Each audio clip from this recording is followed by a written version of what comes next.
What is it about the Negro? I mean, every other group that came as an immigrant somehow, not easily, but somehow got around it. Is it just the fact that Negroes are black? White America must see that no other ethnic group has been a slave on American soil.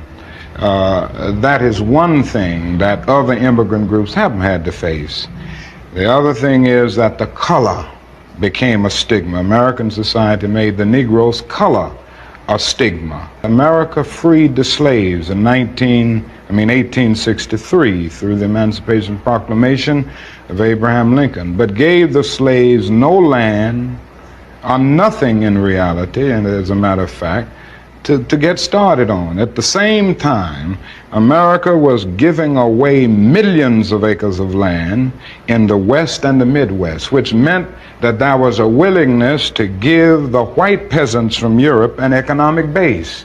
And yet it refused to give its black peasants from Africa, who came here involuntarily in chains and had worked free for 244 years, any kind of economic base. And so emancipation for the Negro was really freedom to hunger. It was freedom to the winds and rains of heaven. It was freedom without food to eat or land to cultivate, and therefore it was freedom and famine at the same time.